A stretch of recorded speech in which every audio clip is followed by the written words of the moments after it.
Hello friends, welcome back to Homeschooling the Herd. I am Shannon and I am a 15 plus year homeschool veteran mom with 8 children.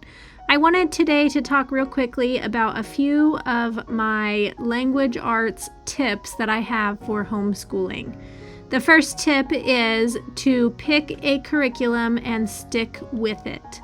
This not only helps to ensure that your children learn all of the basics and the things that they need to know, but it also is easier for them because once they get into a routine with the curriculum, it can be very difficult to change to something else.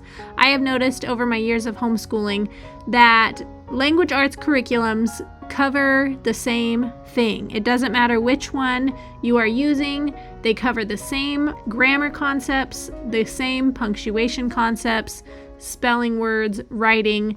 They all cover the same thing. So it is best to pick one and stick with it. Our favorite here is Language Lessons for a Living Education from Masterbooks. We have used it for several years after trying many different things, and I am very thankful for the gentle lessons and the ease of use from Language Lessons for a Living Education.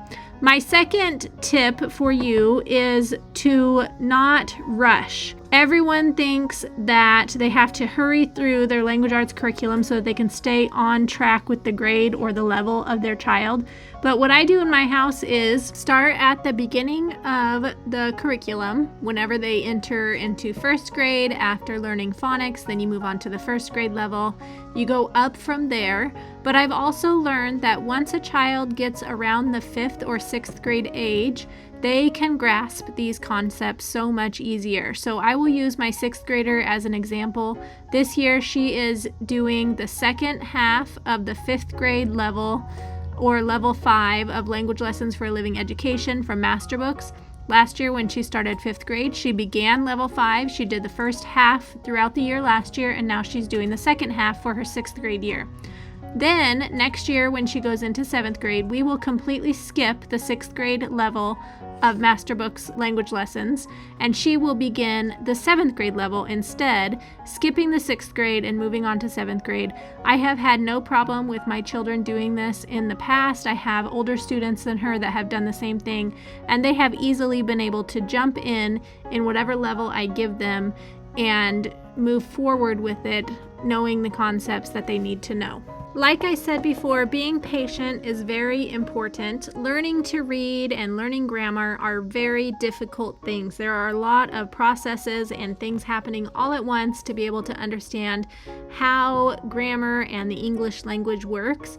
Learning to read, the children have to remember what the letter is, then remember the sound, and then they have to blend them together. And then on top of that, they've got to remember the word that they read before this one. And it is just a lot all at once. So you need to be patient and be consistent with your students. Consistency is very important, and so easily can children forget the things that they learned. I have a 10-year-old son who would rather do anything else than read, and so over the summer he really does not do a lot of reading, and by the time we start school back up again, he has lost a lot of the skills that he gained the year before. So it's important to be consistent. It would be really helpful for your students and make it easier for yourself in teaching them. Teaching your children language arts does not have to be hard. It doesn't have to be overwhelming. It can be an enjoyable process as long as you pick a curriculum and stick with it.